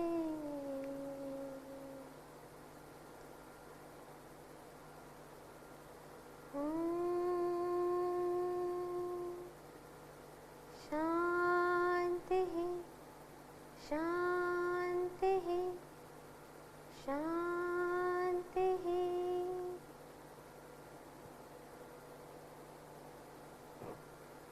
एक बार पुनः आज के व्याख्यान सत्र में आप सभी का स्वागत है। आज का हमारा विषय बहुत ही महत्वपूर्ण है। आज का विषय है योग साधना में संरेखण एवं विश्राम का सिद्धांत। संरेखण अर्थात अलाइनमेंट एंड विश्राम अर्थात रिलैक्सेशन। सबसे पहले यह जानने का प्रयास करेंगे कि संरेखण क्या है, अलाइनमेंट क्या है। संरेखण का अर्थ है कि आपका सिर, आपके कंधे, रीढ़ की हड्डी, कूल्हे, घुटने, टखने, ये सब एक दूसरे से कैसे संबंधित है, कैसे जुड़े हुए हैं। यह अलाइनमेंट है आपके शरीर का। अगर आपका शरीर का उचित संरेखण हो, गुड अलाइनमेंट हो, तो यह आपके मेरुदंड पर कम तनाव डालता है, आपके स्पाइन पर कम प्रेशर पड़ता है और अच्छी शारीरिक स्थिति को यानी कि गुड पोस्चर को मेंटेन करने में भी यह मदद करता है। तो जब आपके हेड, शोल्डर्स, आपकी स्पाइन, आपके हिप, नीज, एंकल, ये सब एक दूसरे से प्रॉपर्ली अलाइंड हों तो आपका पोस्चर भी अच्छा होता है, आपकी स्पाइन पे भी कम प्रेशर पड़ता है। इसे ही हम संरेखण कहते हैं। तो आइए जानें कि प्रॉपर अलाइनमेंट क्या है, उचित संरेखण क्या है। जैसे कि आप इस इमेज में देख सकते हैं। पहली इमेज में आप देखें कि किस प्रकार जो कंधे हैं वो एक सीध में नहीं है, जो हिप जॉइंट है वो भी एक सीध में नहीं है और घुटने जो हैं वो भी एक सीध में नहीं है। अगर आप एंकल्स को देखें तो वो भी एक सीध में नहीं है। ये जो है ये पुअर पोस्चर की ओर ले जाता है। अगर आप हमारी दूसरी इमेज की ओर देखें, इसमें जो है कंधे एक सीध में हैं, कमर सीधी है, हिप्स जो हैं वो एक लाइन में हैं, घुटने एक सीध में हैं, एंकल्स एक सीध में एक लाइन में हैं और एक दूसरे से प्रॉपर्ली संबंधित हैं, प्रॉपर्ली अलाइंड हैं। ये गुड अलाइनमेंट है। अब नेक्स्ट हमारी जो पिक्चर है उसमें आप देख सकते हैं कैसे शरीर जो है वो पीछे की ओर जो है धकेला हुआ है। ये जो है पुअर पोस्चर है। और नेक्स्ट जो हमारी पिक्चर है उसमें आप देख सकते हैं यह स्थिति लंबर लॉर्डोसिस के नाम से जानी जाती है। ये भी जो है एक पोस्टरल डिफॉर्मिटी है। और उससे अगली जो अगर आप देखें स्थिति, इसे काइफोटिक जो है पोस्चर बोलते हैं। इसमें जो है आप कुब निकला हुआ है, अगर आप देखें इसे कॉमन भाषा में बोलते हैं, और इससे कई तरह की समस्याएं उत्पन्न होती हैं। इस तरह के जब पोस्चर खराब होने से कमर दर्द, इवन रेस्पिरेटरी, श्वास लेने तक की समस्या हो सकती है। और अगर आप नेक्स्ट हमारी जो इमेज देखें उसमें आप देखेंगे कि कैसे सिर जो है वो आगे की ओर झुका हुआ है। जैसे आजकल के टाइम में सभी लोग बहुत ज़्यादा कंप्यूटर का उपयोग करते हैं, मोबाइल का प्रयोग करते हैं, गर्दन झुका के सारा दिन बैठे रहते हैं, तो उसकी वजह से क्या होता है, सिर हमारा आगे की तरफ झुकता है और वो हम उसी पोस्चर में अधिक समय तक रहते हैं, तो हमारी जो सर्वाइकल एक्सटेंसर मसल्स होती हैं वो टाइट हो जाती हैं, फ्लेक्सर्स वीक हो जाते हैं। तो इस पोजीशन में हमारी गर्दन में रहने से फिर गर्दन में दर्द, सर्वाइकल स्पॉन्डिलोसिस, तरह तरह की समस्याएं जो है उत्पन्न होती हैं, सर्वाइकल पेन होता है। अगली जो पिक्चर है उसमें आप देख सकते हैं कि कैसे सही स्थिति है, एक प्रॉपर अलाइनमेंट है, जो शोल्डर्स हैं वो प्रॉपर्ली अलाइंड हैं और आपकी हिप जॉइंट प्रॉपर्ली अलाइंड है, नीज प्रॉपर्ली अलाइंड है, एंकल्स प्रॉपर्ली अलाइंड है। This is a good posture. ये शरीर की सही स्थिति है, प्रॉपर अलाइनमेंट है और इससे कई तरह की बीमारियों से, पोस्चरल डिफॉर्मिटी से बचा जा सकता है। पोस्चरल डिफॉर्मिटीज कई बार बाय बर्थ भी होती हैं और कुछ फंक्शनल भी होती है।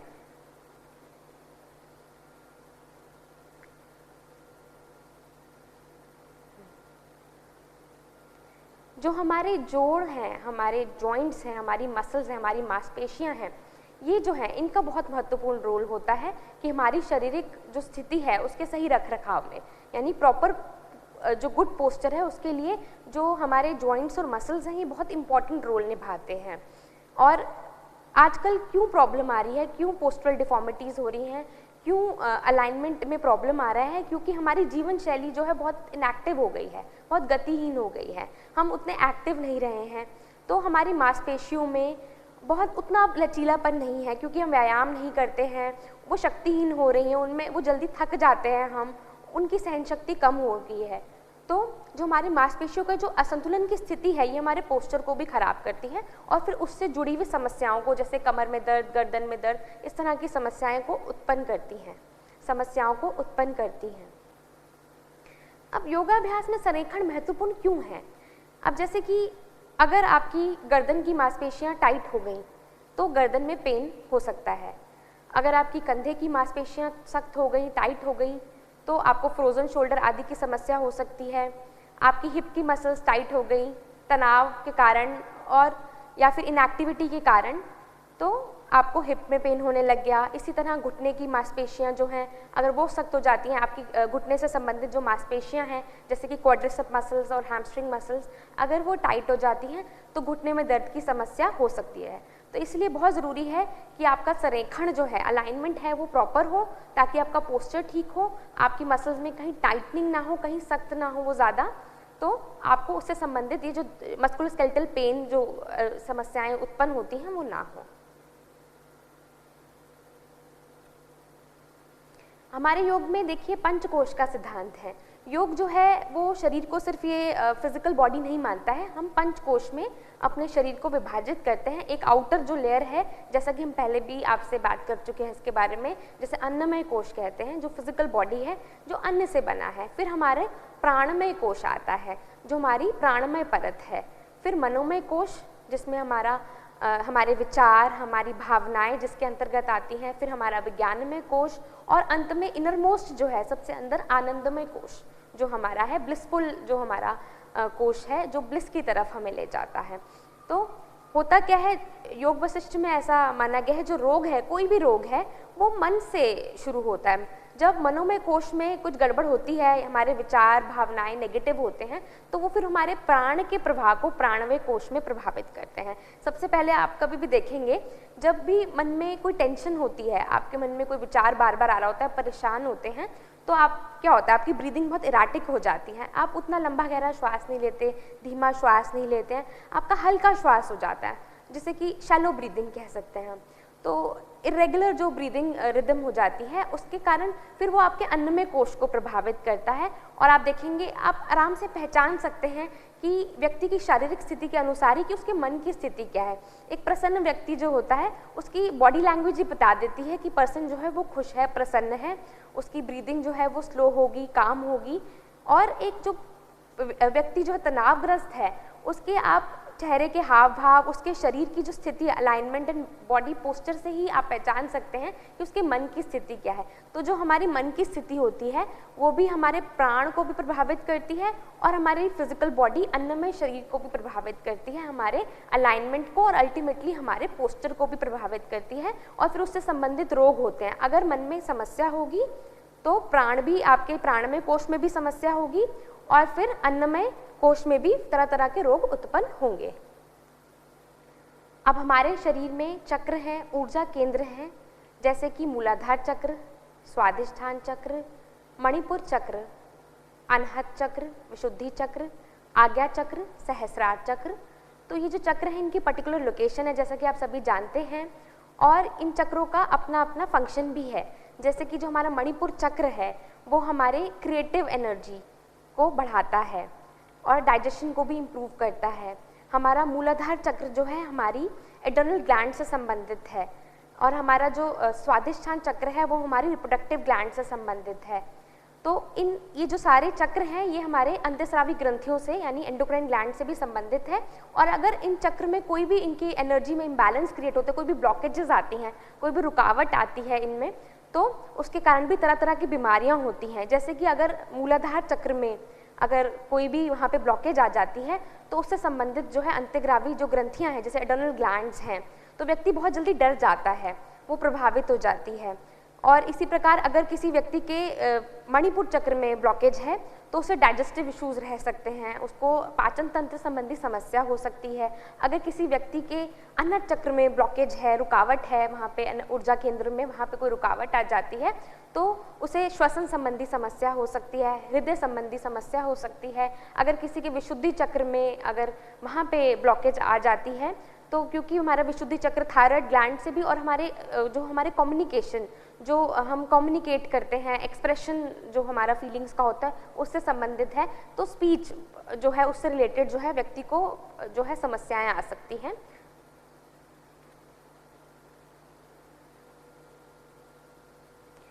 तो जैसा कि हम सभी जानते हैं हमारे शरीर में मुख्यतः जो है माना गया है 72,000 नाड़ियाँ हैं, पर मुख्यतः जो है 3 नाड़ियाँ मुख्य मानी गई हैं जिसमें इड़ा, पिंगला और सुषुम्ना आती है।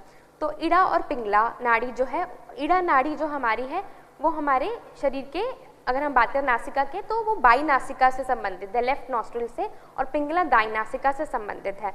तो जब भी नाड़ियों में प्राण के प्रभाव में कोई भी समस्या आती है तो क्या होता है, वो हमारे अन्नमय कोश को भी प्रभावित करता है और उससे रिलेटेड तरह तरह के डिसऑर्डर्स हो सकते हैं। जैसा कि हम सभी जानते हैं कि हमारे ऑटोनॉमिक नर्वस सिस्टम में 2 ब्रांचेस हैं, sympathetic and parasympathetic nervous system, अनुकंपी और परानुकंपी तंत्रिका तंत्र जिसे बोलते हैं, जिसमें कि हमारा जो अनुकंपी जो हमारा तंत्रिका तंत्र है, जिससे कि सिंपैथेटिक नर्वस सिस्टम हम अंग्रेजी भाषा में बोलते हैं, तो ये जो होता है ये हमारे हार्ट रेट को बढ़ाता है और हमारे जो प्यूपिल्स होते हैं आँखों के वो भी डायलेट कर देता है और हमारी ब्रीदिंग को फास्ट करता है। और जो हमारा परानुकंपी तंत्रिका तंत्र है उसका जो मुख्य कार्य है वो केवल विश्राम और डाइजेशन यानी पाचन संबंधी कार्य है।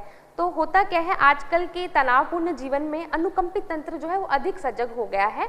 तो आप देखेंगे व्यक्ति जो है ज़्यादातर उनकी हार्ट बीट फास्ट होती है और जो है उनका हृदय भी, उनको बहुत ज़्यादा हृदय को कार्य करना पड़ता है इसके कारण, और परानुकंपी तंत्र उतना एक्टिव नहीं है। इनमें बैलेंस, इनमें समन्वय होना आवश्यक है।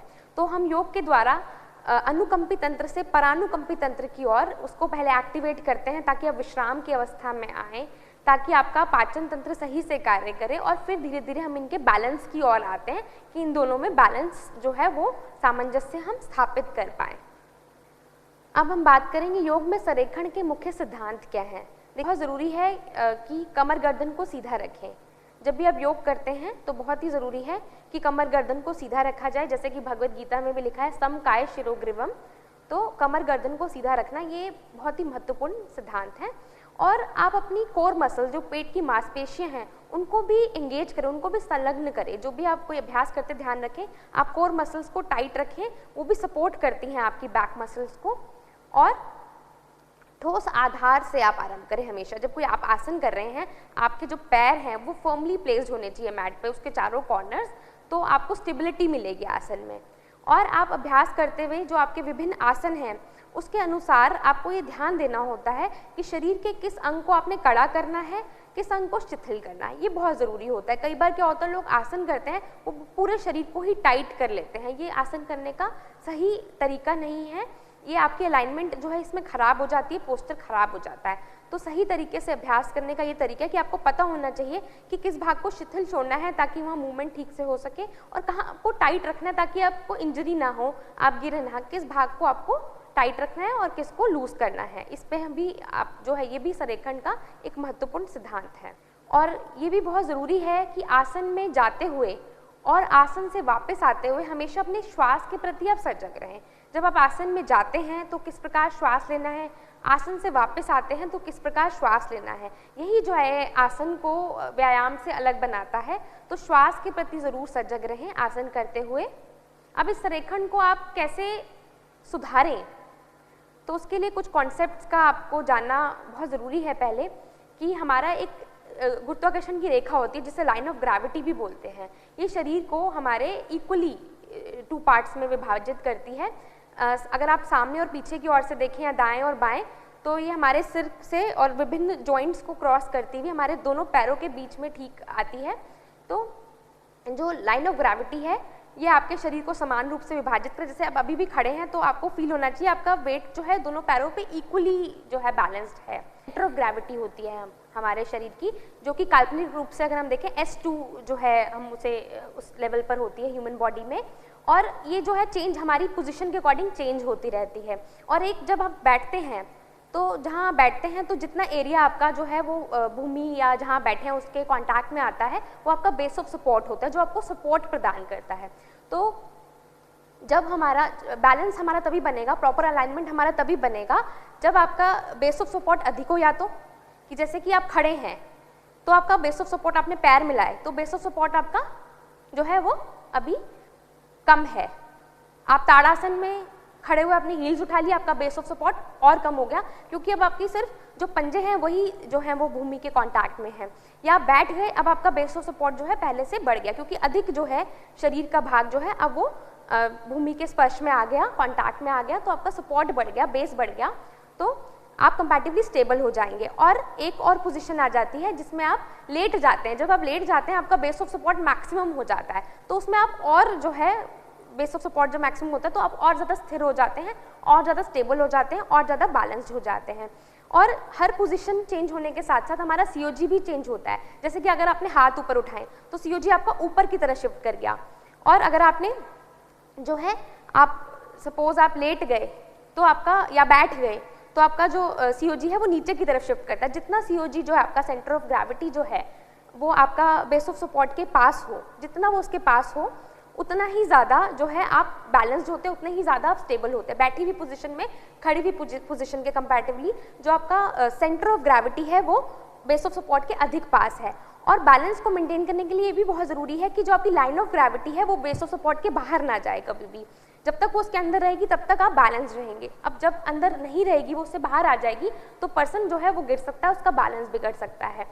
और आप अपने मेरुदंड को, स्पाइन को, दोनों कंधों को समान स्तर पे रखें हमेशा, और आपका शरीर आगे या पीछे की ओर झुका हुआ ना हो। आपकी पेल्विक बोन्स जो हैं वो भी सामान्य स्तर पर हों, वो भी समान स्तर पर हों। घुटने आपके, टखने समानांतर हों, और दोनों पैरों पर समान रूप से भार वितरित हो, जैसा कि मैंने आपको पहले भी बताया है। अब जैसे आप यहाँ देख सकते हैं कि पश्चिमोत्तान करते हुए अगर आप ऊपर से हंच बनाते हुए झुकते हैं तो ये गलत तरीके से आप इस आसन को कर रहे हैं। हमेशा सही तरीका ये है कि आपको कमर के निचले भाग से जो है वो झुकना है आगे की ओर। इस तरीके से आप अपना अलाइनमेंट को सुधार सकते हैं पोस्चर में भी। और यहाँ पे अब जैसे ताड़ासन में जब आप ताड़ासन भी करते हैं तो आप ध्यान दें कि जब आप फाइनल पोस्चर में आ जाते हैं तो आपकी स्पाइन की स्थिति क्या हो, वो न्यूट्रल हो, कम्प्लीटली अलाइंड हो, ठीक है। अगर आपके पैर जो हैं वो उस पे दोनों पैरों पे वेट इक्वली डिस्ट्रीब्यूटेड हो। अब जैसे आप अर्ध मत्स्येंद्रासन कर रहे हैं यहाँ पर, तो आपकी स्पाइन जो है वो ऊपर की तरफ खींची हुई हो, इसमें भी ध्यान देना है। कंधे जो है एक लाइन में हो, समान लाइन में हो। तो इस प्रकार आप जो पोस्चर भी करते हैं वो भी, उसमें भी अलाइनमेंट प्रॉपर होनी चाहिए आपकी। और जैसे कि आप ध्यानात्मक आसन में भी बैठे हैं तो उसमें भी आप ध्यान दें कि आपकी स्पाइन न्यूट्रल होनी चाहिए, चिन थोड़ी टक इन होनी चाहिए और इस तरीके से अगर आप बैठें प्रॉपर्ली पोस्चर में, आप अपने पोस्चर को सुधार सकते हैं। यहाँ आप देख सकते हैं कि अगर आप जैसे कि वीरभद्रासन कर रहे हैं तो किस प्रकार आपके वजन को आपने पैरों के चारों कोनों में समान रूप से अगर वितरित कर दिया तो आप गिरेंगे नहीं आसन करते हुए, आपका बैलेंस बना रहेगा। और ध्यान दीजिए जब भी आप कोई आसन करते हैं तो अपनी छाती को जब फैलाते हैं, यानी आप जब स्पाइनल एक्सटेंशन यानी पीछे की ओर झुकते हैं तो हमेशा हमें श्वास लेना चाहिए। और जब आप आगे की ओर झुकते हैं या छाती को आगे की ओर सिकोड़ते हैं तो हमेशा श्वास को छोड़ना चाहिए। तो उदर को अंदर की ओर खींचना, इसका भी आप ध्यान दीजिए कि उदर को हमेशा अंदर की ओर खींचें, टमी को टक इन रखें। अब सही संरेखण का क्या महत्व है? जब आपका अलाइनमेंट ठीक होगा तो आपकी नाड़ियों में भी उचित प्रवाह होगा, प्रॉपर्ली प्राण का प्रवाह नाड़ियों में हो पाएगा। क्योंकि अलाइनमेंट ठीक नहीं है तो आपका पोस्चर खराब हो गया। अब पोस्चर खराब होने के कारण भी जो है आपके प्राण का प्रभाव प्रॉपर्ली नहीं हो पाएगा और वो आपकी मेंटल स्टेट को भी जो है इम्पैक्ट करेगा। तो basically there are all interrelated. जैसे कि हमने कोशास की बात भी की है पहले कि अगर मन में कोई परेशानी हो तो वो प्राण को इम्पैक्ट करता है और वो अन्नमय कोश को इम्पैक्ट करता है। अगर आपने पोस्चर ठीक नहीं रखा है तो वो भी आपके प्राण के प्रवाह को उसी प्रकार और आपके मन को प्रभावित कर सकता है। और अगर आपकी शारीरिक स्थिति सही होगी तो आप तनाव से भी छुटकारा पा सकेंगे, जैसा कि मैंने अभी बात की है। और आपकी रीढ़ की मांसपेशियां दोनों तरफ से संतुलित रहेंगी तो आपको कमर दर्द वगैरह शिकायत नहीं होगी। शरीर के सभी आंतरिक अंग हैं, जो आपके प्रणालियां सिस्टम्स हैं, वो अच्छे से उचित रूप से कार्य करेंगे और आपको कोई भी रीढ़ की विकृति नहीं होगी, मतलब कोई भी स्पाइनल डिफॉर्मिटी नहीं होगी। और आप अपने श्वसन संबंधी, पाचन तंत्र संबंधी, मांसपेशियों से संबंधित रोगों को, उनको विकारों को होने से रोक सकेंगे और ये उनके प्रबंधन में भी सहायक है। अगर आपका संरेखण ठीक होगा, आपका पोस्चर ठीक है, अगर आप आगे की ओर से नहीं बैठते हैं कुप बना के, तो आपको श्वसन रिलेटेड समस्या होने की संभावना कम रहती है। तभी तो हम आपको चेस्ट एक्सपेंशन प्रैक्टिसेस कराते हैं ब्रीदिंग के लिए। तो अगर आपने इस तरीके से आप काइफोटिक पोस्चर में बैठेंगे तो आपको श्वसन संबंधित प्रॉब्लम हो सकती है। अगर कुछ ऐसे भी जो है हमारे पोस्चर हैं जो कि आपके पाचन तंत्र को जो है वो नुकसान पहुंचा सकते हैं। जब आपका अलाइनमेंट प्रॉपर होगा तो आपकी मांसपेशियों को भी रिलैक्सेशन मिलेगा, नहीं तो क्या होगा, मसल स्पाज्म में चली जाती हैं, पेन होने लगता है। आपके ब्लड सर्कुलेशन में भी सुधार आएगा, प्रॉपर्ली ब्लड सर्कुलेट करेगा शरीर में। आपके जो जोड़ हैं या आपके स्नायु हैं और मांसपेशियों में प्रोप्रियोसेप्टर को प्रोत्साहन करेगा। ये आपकी जोड़ों की सही स्थिति में सुधार आएगा और उनको नुकसान होने से बचाएगा। आपको आरोग्य की प्राप्ति होगी, आप जल्दी रिकवर करेंगे, जल्दी हील करेंगे। और योगासन जो है वो स्वास्थ्य को बढ़ावा भी देते हैं और बेसिकली आपके शारीरिक मानसिक जो पहलू हैं, आपके शारीरिक और मानसिक पहलुओं में बेहतर समन्वय, कोऑर्डिनेशन भी स्थापित करने में मदद करते हैं। उचित संरेखण शरीर को सुरक्षित बनाता है और इससे इंजरी होने के चांसेस कम होते हैं। जब आपका प्रॉपर अलाइनमेंट होता है, प्रॉपर पोस्चर होता है, तो there are less chances of injury और आप शरीर के प्रति ज़्यादा अवेयर, ज़्यादा सजग हो जाते हैं। आपके शरीर में, मन में और श्वास में कोऑर्डिनेशन लाता है, समन्वय लाता है और योगाभ्यास से भी आपको ज़्यादा लाभ मिलता है। अगर आपका प्रॉपर अलाइनमेंट है, आपका गुड पोस्चर है, तो आपको अपने जो आप योगाभ्यास कर रहे हैं उससे भी लाभ अधिक हो पाएगा।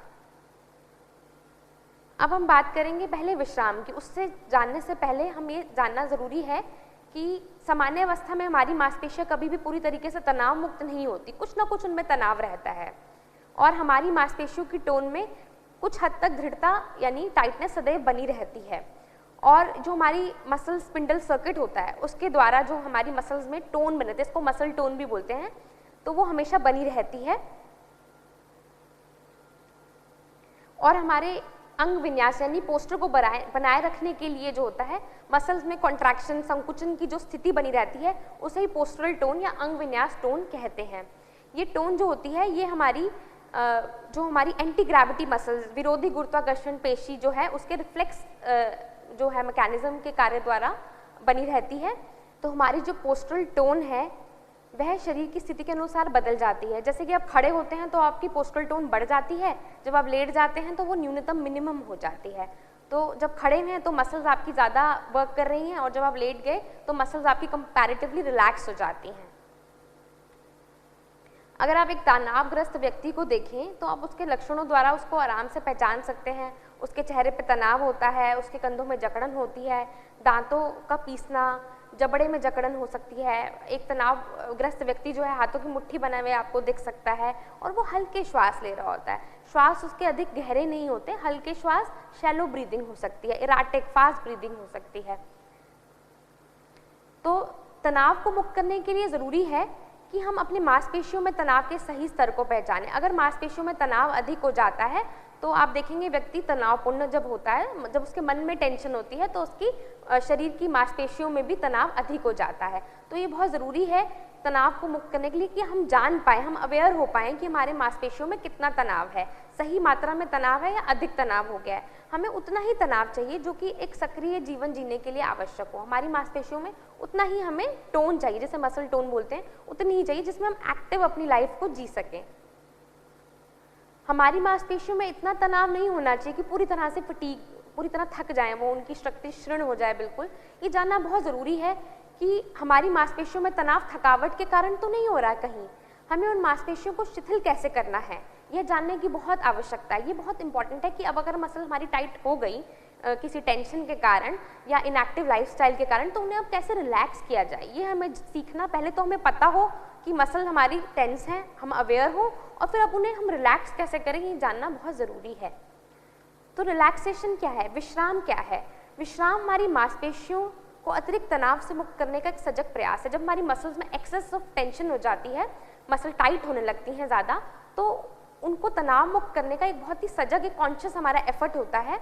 मांसपेशियों और मन की अपेक्षाकृत न्यूनतम तनाव की स्थिति विश्राम है। जब आपकी मांसपेशियों में, आपके मन की बात इसलिए बोल रहे हैं क्योंकि देर इंटर रिलेटेड, उनमें एक न्यूनतम तनाव, बहुत ही कम टेंशन होती है, तो उस स्थिति को ही हम विश्राम कहते हैं। जितना हमें टेंशन चाहिए, जितनी हमें टोन के लिए, मस्कुलर टोन के लिए चाहिए, उतनी ही मसल्स में जब टेंशन होती है तो वही स्थिति विश्राम कहलाती है। विश्राम के समय हमारी मांसपेशियां पूर्णतः आराम की स्थिति में आ जाती हैं, जितना उन्हें रिलैक्सेशन चाहिए होता है उस स्थिति में वो आ जाती है, इसे ही हम विश्राम कहते हैं।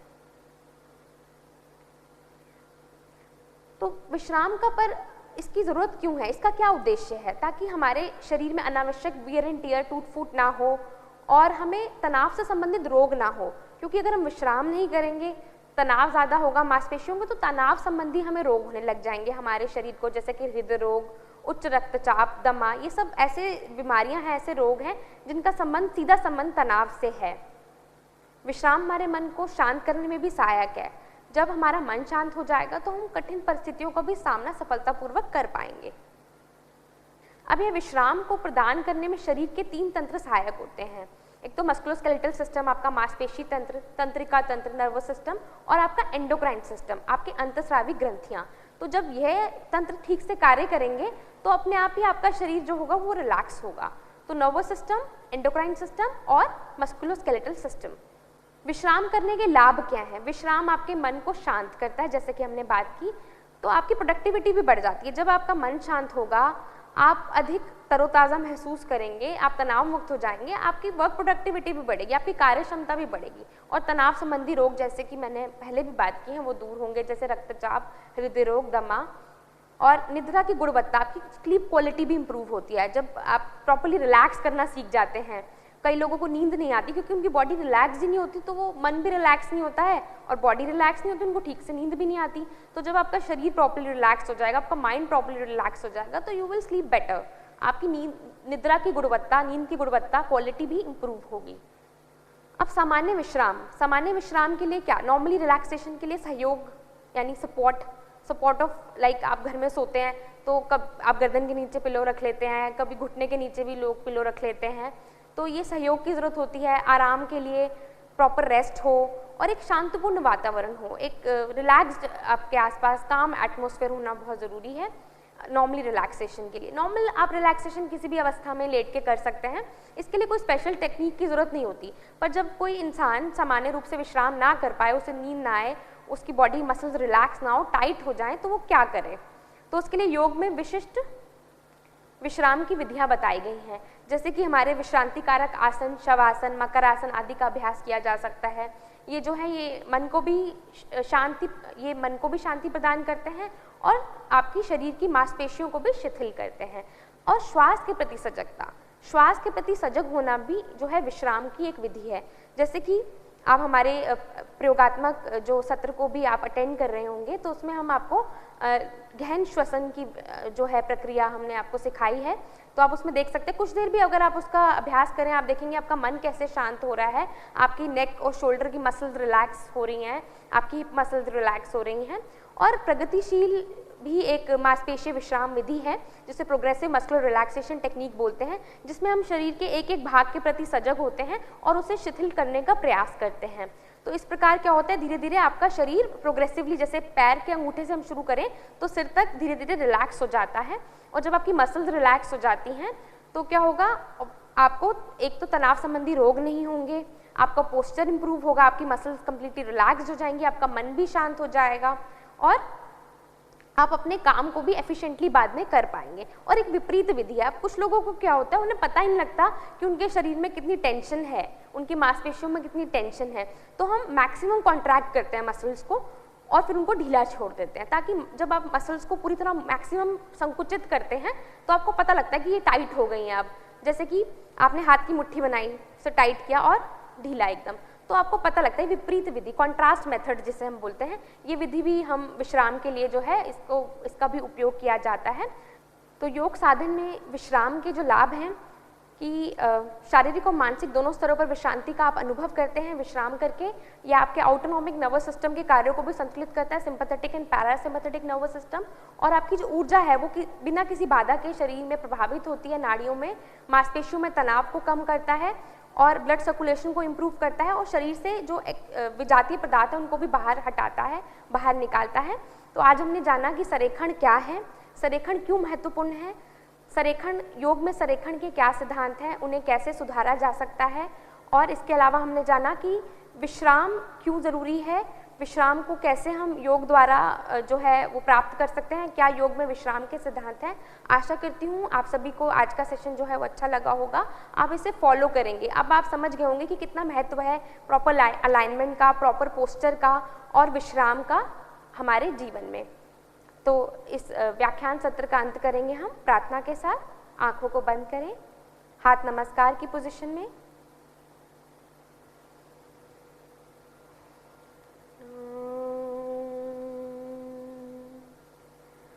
शांति है, शांति है, शांति है।